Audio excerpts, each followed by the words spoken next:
Hello and welcome. നിങ്ങൾ എപ്പോഴെങ്കിലും ആലോചിച്ചിട്ടുണ്ടോ നമ്മൾ എന്തിനാണ് സ്കൂളിൽ പോയത് എന്ന്? എന്തിനാ പോയത് എന്ന് ഇടയ്ക്കൊക്കെ ഞാനിങ്ങനെ ആലോചിച്ചിട്ടുണ്ട്. അതായത് നമ്മൾ 12 വർഷം, 10ാം ക്ലാസ്സും 12ഉം പിന്നെ ഡിഗ്രിയും, ചിലരൊക്കെ പോസ്റ്റ് ഗ്രാജുവേഷനും ചിലരൊക്കെ PhDയും ഒക്കെ ചെയ്തിട്ട് അത്യാവശ്യത്തിന് വേണ്ട പല കാര്യങ്ങളും ഇത്രയും വർഷത്തിനിടയിൽ നമ്മൾ പഠിച്ചിട്ടില്ല എന്ന് എപ്പോഴെങ്കിലും നിങ്ങൾക്ക് തോന്നിയിട്ടുണ്ടോ? അങ്ങനെ തോന്നിയിട്ടുണ്ടെങ്കിൽ മാത്രം ഞാൻ ബാക്കി പറയുന്നത് കേട്ടാൽ മതി. നമ്മുടെ സ്കൂളുകളിൽ പഠിപ്പിക്കാത്ത പല കാര്യങ്ങളുമുണ്ട്. അതിലൊന്നാമത്തതാണ് പണം എങ്ങനെ മാനേജ് ചെയ്യാം, സാമ്പത്തിക ശാസ്ത്രം. ഇക്കണോമിക്സ് പഠിക്കും, പക്ഷേ അവനവൻ്റെ ജീവിതത്തിലെ പണത്തിനെ എങ്ങനെ ഉണ്ടാക്കാം, എങ്ങനെ അതിനെ കൈകാര്യം ചെയ്യാം എന്ന് സ്കൂളുകളിൽ നമുക്ക് പഠിപ്പിച്ചു തരുന്നില്ല. ജീവിതത്തിൽ ഏറ്റവും പ്രധാനപ്പെട്ടൊരു പാഠമാണ് സമ്പാദ്യശീലം. നമ്മളെ പഠിപ്പിച്ചു തരുന്നില്ല.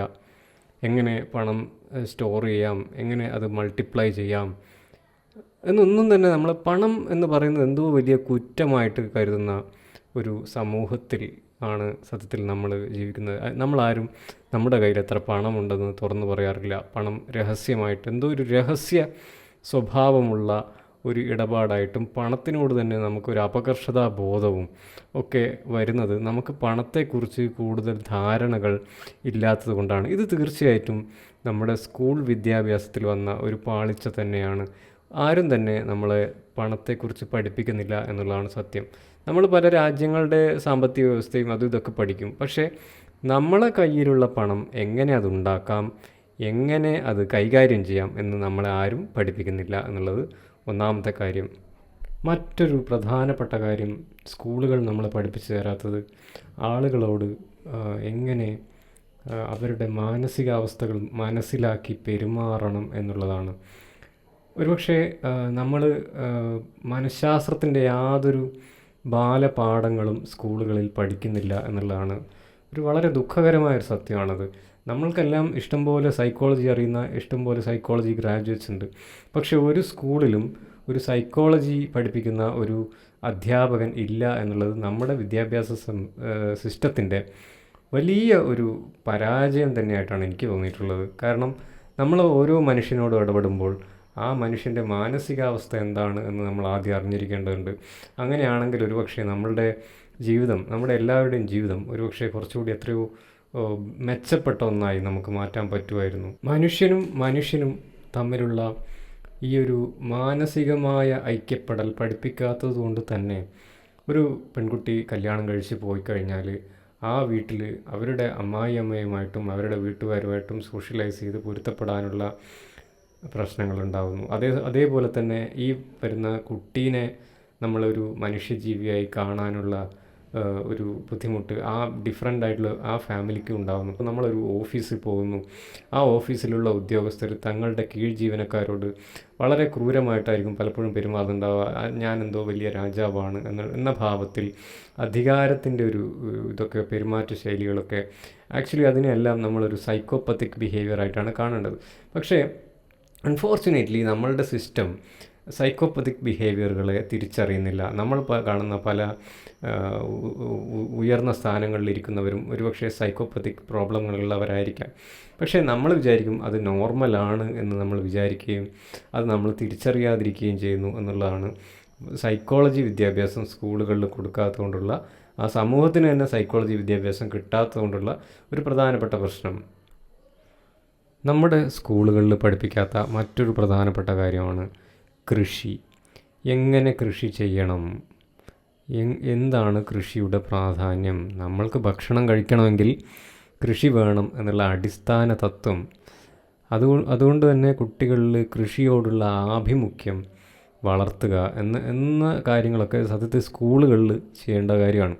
അവനവൻ്റെ വീടുകളിൽ ചെറിയ ചെറിയ കൃഷിത്തോട്ടങ്ങൾ ഉണ്ടാക്കാനും അങ്ങനെ അവനവൻ്റെ ഭക്ഷണം അവനവൻ തന്നെ ഉണ്ടാക്കുന്ന രീതിയിലേക്കും, അറ്റ്ലീസ്റ്റ് അവനവൻ്റെ ഭക്ഷണത്തിൽ വേണ്ടുന്ന മിനിമം കാര്യങ്ങൾ അവനവന് എടുക്കാമല്ലോ, ആ ഒരു രീതിയിലെങ്കിലും ഉണ്ടാക്കിയെടുക്കാനുള്ള ഒരു ശേഷി ഓരോ പൗരനിലും വളർത്തിയെടുക്കേണ്ടത് സ്കൂൾ വിദ്യാഭ്യാസത്തിലൂടെ തന്നെയാണ്.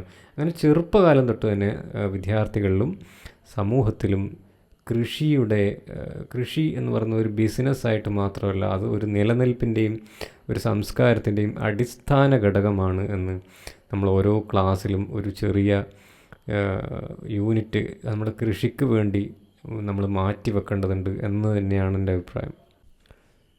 പിന്നെ സ്കൂളുകളിൽ പഠിപ്പിക്കാത്ത വളരെ ഇമ്പോർട്ടൻ്റ് ആയ ഒരു കാര്യമാണ് സ്ട്രെസ് മാനേജ്മെൻറ്റ്. നമ്മൾ പലപ്പോഴും ജീവിതത്തിലെ സ്ട്രെസ്സൊക്കെ ആരംഭിക്കുന്നത് ഒരു 30 വയസ്സുകൾക്ക് ശേഷമുള്ള ജീവിതത്തിൽ റിയലിസ്റ്റിക് ആയിട്ടുള്ള ഒരുപാട് സ്ട്രെസ് ഉണ്ട്. അതിനെ ഡീൽ ചെയ്യാൻ നമ്മളെ ആരും പഠിപ്പിച്ചു തരുന്നില്ല. ഒരുപക്ഷെ ഇപ്പോൾ 30 കഴിഞ്ഞ ആളുകൾക്കൊക്കെ അറിയാം, നമ്മൾക്ക് എസെൻഷ്യലായിട്ടുള്ള ഒരു കാര്യവും, അതായത് നമുക്ക് സർവൈവ് ചെയ്യാനുള്ള ഒരു ടാക്ടിക്സും നമ്മുടെ സ്കൂൾ വിദ്യാഭ്യാസത്തിൽ നിന്ന് കിട്ടുന്നില്ല എന്നുള്ള വേദനയോട് കൂടിയിട്ടാണ് ഈ 30s, mid-30s, 40s ആളുകൾക്ക് ഇടയ്ക്കിടയ്ക്ക് റിഗ്രറ്റ് തോന്നുന്നത്. ഇതൊന്നും നമ്മളെ ആരും നേരത്തെ പഠിപ്പിച്ച് തന്നില്ലല്ലോ എന്നൊരു തോന്നൽ പലർക്കും ഒരുപക്ഷെ ഉണ്ടായിട്ടുണ്ടായിരിക്കും. അത് കാരണം നമ്മളെ ആരും സ്ട്രെസ്സ് മാനേജ് ചെയ്യാൻ പഠിപ്പിക്കുന്നില്ല. നമ്മൾ എങ്ങനെ സ്ട്രെസ്സിൽ നിന്ന് പുറത്ത് കടക്കാം, എങ്ങനെ നമ്മുടെ ജീവിതം ഒന്ന് ബാലൻസ്ഡ് ആക്കി കൊണ്ടുപോകാം എന്നൊന്നും നമ്മൾ ആരും പഠിപ്പിച്ചു തരുന്നില്ല. ഇതൊരു വലിയ ന്യൂനത തന്നെയാണ്. ഇനി ഏറ്റവും ഇമ്പോർട്ടൻ്റ് ആയ മറ്റൊരു കാര്യം, സ്കൂളുകളിൽ നമ്മളെ പാചകം ചെയ്യാൻ പഠിപ്പിക്കുന്നില്ല. പണ്ടൊക്കെ ചില വീടുകളിൽ നിന്നൊക്കെ പാചകം പഠിപ്പിക്കുമായിരുന്നു കുട്ടികളെ. പക്ഷേ ഇന്ന് വീട്ടിൽ നിന്നുമില്ല, സ്കൂളിൽ നിന്നുമില്ല എന്നുള്ള അവസ്ഥയായി. പണ്ടൊക്കെ പെൺകുട്ടികൾക്ക് പാചകം ചെയ്യാൻ അറിയാമായിരുന്നു. ഇന്നിപ്പോൾ ആൺകുട്ടികൾക്കും അറിയില്ല, പെൺകുട്ടികൾക്കും അറിയില്ല എന്നുള്ള അവസ്ഥയായി. അവസാനം യൂട്യൂബൊക്കെ നോക്കി എങ്ങനെയൊക്കെയോ നമ്മൾ ഏതോ ഒരു കാലഘട്ടത്തിലാണ് പാചകം പഠിച്ചു തുടങ്ങുന്നത്. മറിച്ച് നമ്മുടെ സ്കൂൾ വിദ്യാഭ്യാസ കാലത്ത് തന്നെ അത്യാവശ്യം പാചക സ്കിൽസൊക്കെ നമുക്ക് കിട്ടിയിരുന്നെങ്കിൽ എവിടെ പോയാലും ഭക്ഷണം ഇല്ലാതെ നമുക്ക് സർവൈവ് ചെയ്യാൻ പറ്റില്ലല്ലോ. അപ്പോൾ എവിടെ പോയാലും നമുക്ക് സർവൈവ് ചെയ്യേണ്ട ഒരു അത്യാവശ്യ സ്കില്ലാണ് ഭക്ഷണം ഉണ്ടാക്കേണ്ട കഴിവ്.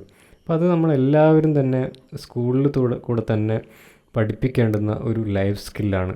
സ്കൂളുകളിൽ തന്നെ പഠിപ്പിക്കേണ്ടുന്ന മറ്റൊരു വിഷയം ഫിലോസഫിയാണ്.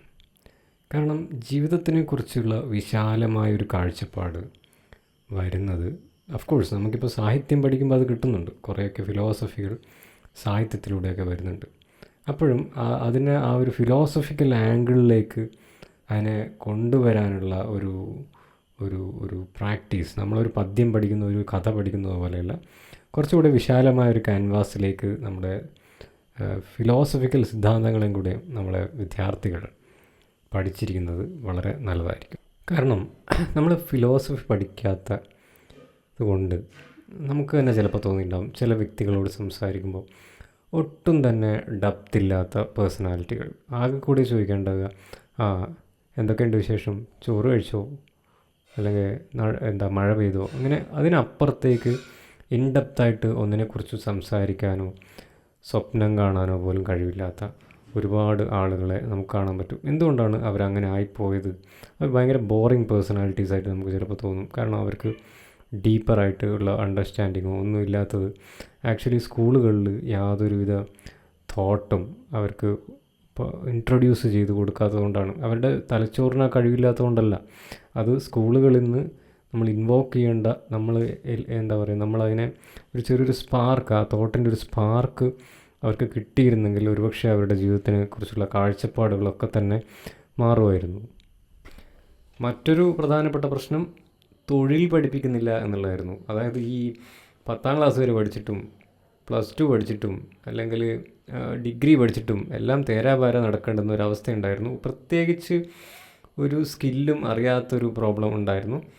പിന്നീട് പോളിടെക്നിക്കിലൊക്കെ പോയവർക്ക് കൃത്യം തൊഴിൽ കിട്ടുന്നുണ്ടായിരുന്നു. അതല്ലാതെ ഒരു +2 വരെ പഠിച്ചുകൊണ്ടോ അല്ലെങ്കിൽ ഡിഗ്രി വരെ പഠിച്ചുകൊണ്ടോ ഒന്നും പ്രത്യേകിച്ച് കാര്യമൊന്നും ഇല്ലാതിരുന്ന ഒരു സമയമുണ്ടായിരുന്നു.